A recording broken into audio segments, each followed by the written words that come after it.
He should have killed me when he had the chance, because now I'm back and I'm gonna kill you and your whole fucking team. You and them bitch kids.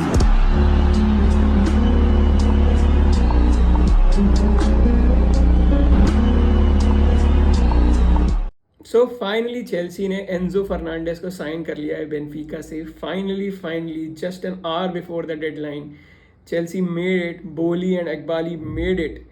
They did it. I think बहुत बड़ा achievement रहा होगा, बहुत बड़ी खुशी मिली होगी बोली और इकबाली को कि उन्होंने पुल ऑफ कर दी है डील, जो कि बहुत ही मुश्किल लग रही थी एक समय पे. इवन मेरे को ऐसा लगने लग गया था कि यार ये नहीं हो पाएगा. 2 घंटे बचे हैं, 3 घंटे बचे हैं, तभी से मेरे को लगने लग गया था यार अभी तक होता तो डील फाइनल हो जानी चाहिए थी. इतना लंबा स्ट्रेच हो गया है, क्यों स्ट्रेच कर रहे हैं. अगर नहीं हो पाया तो we will be without a midfielder. काफ़ी टेंशन का माहौल था चेल्सी फैन बेस में भी. हर जगह स्पेसेस खुले हुए थे, ट्विटर पे डिस्कशंस चल रहे थे कि क्या ये डील हो पाएगी या नहीं. स्ट्रीम्स चल रही थी यूट्यूब पे कितनी सारी कि भाई क्या ये डील हो पाएगी या नहीं. हर चेल्सी फैन जो था वो फब्रिजियो और डेविड ऑनस्टीन के ट्विटर पेजेस खोल के बैठा था. उन्हें रिफ्रेश करा था हर थोड़े दिन बाद कि मतलब क्या क्या खबर आई, क्या हेयर वीगो आया, क्या डन डील आया. बट वो फाइनली आया तो बिल्कुल आखिरी मोमेंट्स पर, और उसके बाद लाइक फैन बेस में खुशी की लहर दौड़ उठी. काफ़ी हेक्टिक रहे 2 दिन as a Chelsea fan. Excitement भी था, नर्वसनेस भी थी कि क्या मिडफील्डर साइन हो पाएगा. और नर्वसनेस इसलिए भी बढ़ गई थी क्योंकि अपना ही एक मिडफील्डर चला गया था छोड़ के. तो उस पर भी बात करेंगे, बट पहले ये बात करते हैं कि 2 दिन तक यही चलता रहा कि चेल्सी इंस्टॉलमेंट्स में पैसा देने चाहती थी और रूई कोस्टा मना कर रहे थे. वो कह रहे थे कि नहीं, हमें एक बार में सारा पैसा चाहिए, जो रिलीज क्लॉज है वो चाहिए. But at the end of the day जब डील साइन हुई तो हमने ये देखा कि 121 मिलियन का रिलीज क्लॉज चेल्सी 6 इंस्टॉलमेंट्स में पे करेगी, जिसमें से पहली इंस्टॉलमेंट 45 मिलियन की होगी. और साथ ही साथ अराउंड 25 to 30% जो है वो सेल ऑन क्लॉज है इस पर. तो रिवर प्लेट को भी पैसा मिलेगा, तो रिवर प्लेट के लिए भी अच्छी बात है. बीच में एक बहुत ही अजीब सी खबर आई थी कि Chelsea are looking to take a loan from a company, जो कि वो कंपनी बेनफिका को 121 मिलियन पूरे दे देगी and then Chelsea will pay instalments to them. और वो कंपनी के लिंक थे रोमन अब्रामोविच से. तो काफ़ी बढ़िया मीम्स आ रहे थे. डैडी से नहीं हो पा रहा है, ग्रैंड डैडी को बुलाया गया है. बट ठीक है, काफ़ी एक्साइटिंग ट्रांसफ़र विंडो रही है चेल्सी के लिए, बहुत बढ़िया. I think this is the best transfer window ever. इससे बेटर कुछ हो भी नहीं सकता है मेरे को लगता है, क्योंकि हर एक एरिया को एड्रेस करके एक साइनिंग करी गई और काफ़ी अच्छी साइनिंग्स करी गई हैं. आई होप कि ये लाइक फ्लॉप ना हो. बस एक यही डर रहेगा कि ये फ्लॉप ना हो कोई भी साइनिंग, क्योंकि बहुत पैसा फेंका गया है over the last 2 windows. And now it's up to Graham Potter. बोली और इकबाली ने अपने सारे कार्ड्स बिछा दिए हैं ग्राहम पॉटर के सामने. नाउ ग्राहम पॉटर को पूरी रिस्पॉन्सिबिलिटी लेनी पड़ेगी till the end of the season, ये दिखाने के लिए कि हम इम्प्रूव किए हैं. अभी तो रियलिस्टिक टारगेट की ऐसी कोई बात नहीं लगती मेरे को. आई थिंक टॉप 4 के लिए एक ख्वाहिश रखनी चाहिए, बट अगर यूरोपा लीग भी फिनिश करते तो मैं तो खुश होऊंगा, मेरे को इतना दुख नहीं रहेगा. बट हाँ, इम्प्रूवमेंट दिखना चाहिए, which is a key thing.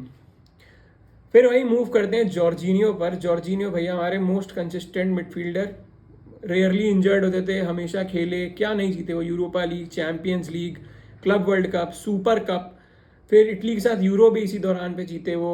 UEFA player of the year जीते, बैलन डी'ओर में 3rd.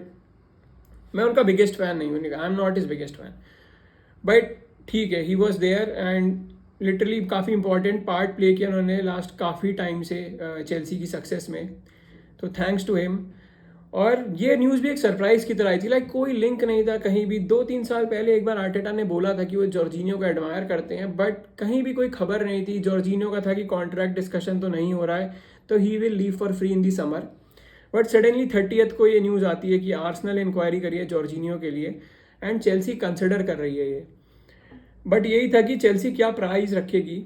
तो न्यूज़ यही थी कि चेल्सी जॉर्जिनियो खुद 5 मिलियन यूरोस इवेल्यूएट कर रखा था, तो उन्होंने 10 मिलियन निकाल लिया आर्सेनल से, प्लस 2 मिलियन अगर वो प्रीमियर लीग जीतते हैं, जो कि लग रहा है इस बार जीत सकते हैं. तो क्या पता, 10 तो मिल गए हैं, 12 भी हो सकते हैं वो. तो all the best to Georginio, और मैं क्या ही कहूँगा उनके लिए. फिर बात करते हैं यार एक ट्रांसफ़र जो ऑफ हो गया है. अब हियर वी गो के बाद डील ऑफ हो गई है, या ऐसा लग रहा है. अभी पता नहीं, आगे कुछ भी हो सकता है. हाकिम जियच टू PSG. हाकिम जियच काफ़ी टाइम से ट्राई कर रहे हैं चेल्सी से बाहर जाने का, क्योंकि काफ़ी गेम टाइम उन्हें ज़्यादा मिला नहीं है, इंजरीज होती रही है, टीम से ड्रॉप होते रहे हैं ड्यू टू बैड फॉर्म। तो he was looking for a way out. He had an exceptional World Cup, तो सबको उम्मीद थी कि हाकिम जिएच काफ़ी इंटरेस्ट जगाएंगे मार्केट में। तो PSG फाइनली आई, सारी वर्बल डील हो गई। Chelsea were reluctant to add buy clause in that deal because वो चाह रहे थे कि ये लोन पे जाए, अगर वहाँ अच्छा परफॉर्म करते हैं तो they will have the power to negotiate for a slightly higher price. वहीं अगर बाय क्लॉज रख दिया जाता है इस डील में, तो फिर वही जो बाय क्लॉज का रेट होता उसी पे ZH को बेचना पड़ता। तो सब कुछ अग्री हो गया था, लेकिन किसी चेल्सी के एम्प्लॉय ने 3 बार गलत डॉक्यूमेंट्स भेज दिए PSG को। काफ़ी गलत हुआ है। फीलिंग वेरी बैड फॉर हाकिम ZH। ऐसा होना नहीं चाहिए था, क्योंकि कभी उन्होंने कोई पंगा नहीं किया ऐसा टीम में। तो मैं खुश था कि वो जा रहे हैं यार, लेकिन अब वो और सड़ जाएंगे। वो वैसे ही मुझे थोड़ा सा सड़ा हुआ लगता है उसका मूड देख के। अब भाई ये पता नहीं क्या होगा पता नहीं। PSG वाले फ्रेंच फुटबॉल एसोसिएशन से रिक्वेस्ट कर रहे हैं कि हमें ZH को साइन करने देना चाहिए, बिकॉज गलती हमारी तरफ से नहीं हुई है, चेल्सी की तरफ से हुई है। बट देखते हैं उस अपील का क्या होता है, वहीं मूव करते हैं। तो एक और सरप्राइजिंग सा ट्रांसफ़र आया था 30th को। जाओ कंसेलो बायर्न से लिंक हो गए थे और फिर थोड़ी देर बाद डील भी हो गई। मतलब वो भी काफ़ी सरप्राइजिंग था। हाँ, पता है कि पेप के साथ फॉल आउट हो गया, थोड़ा ड्रेसिंग रूम का माहौल थोड़ा ख़राब चल रहा है, कुछ और प्लेयर्स के भी नाम सामने आए मैन सिटी से।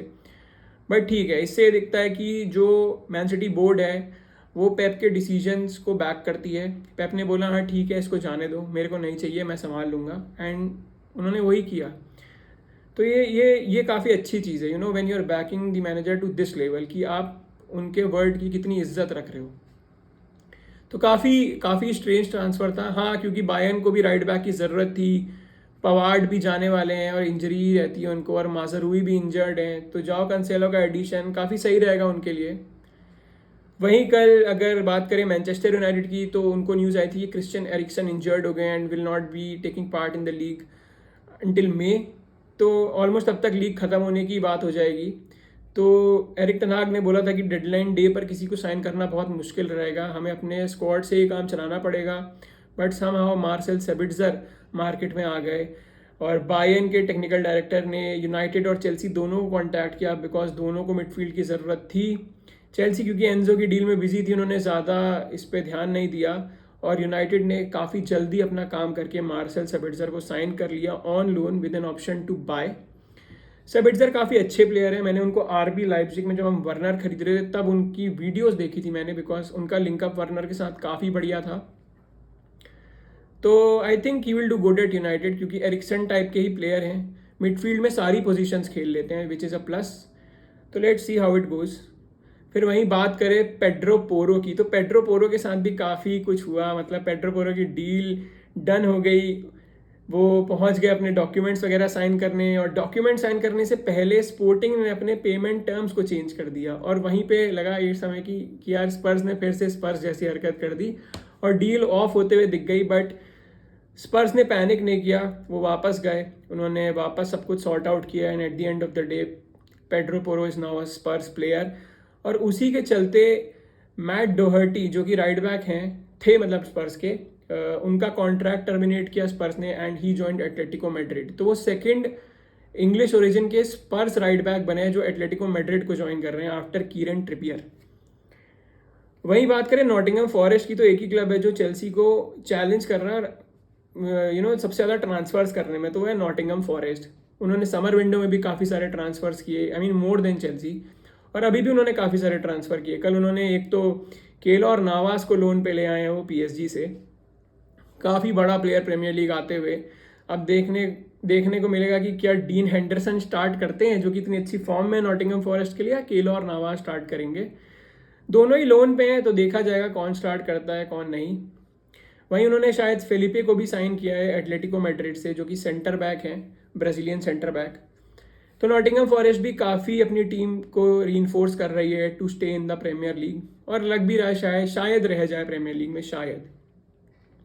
वहीं जॉर्जिनियो की साइनिंग की वजह से सैम्बी लोकोंगा चले गए लोन पे क्रिस्टल पैलेस, तो उनके लिए भी अच्छा है, गेम टाइम वगैरह मिलेगा तो इम्प्रूव होंगे, क्योंकि आर्सेनल में तो नहीं दिख रहा उनका फ्यूचर मेरे को। काफ़ी बेकार परफॉर्मेंस थी against city, but let's see what happens. तो दैट्स इट. आई थिंक मज़ा आया इस ट्रांसफ़र विंडो में. पूरी ट्रांसफ़र की जो डेडलाइन डे की मैडनेस रहती है वो पूरी इंजॉय करने को मिला. अब देखते हैं कि क्या सीज़न में होता है आगे. चेल्सी कहाँ फिनिश कर दी at the end of the season after this type of transfer window. तो बस इस वीडियो के लिए इतना ही. मिलेंगे नेक्स्ट वीडियो में. लाइक करिए वीडियो को अगर पसंद आई तो, शेयर करिए फ्रेंड्स के साथ और सब्सक्राइब करिए चैनल को. Thank you so much.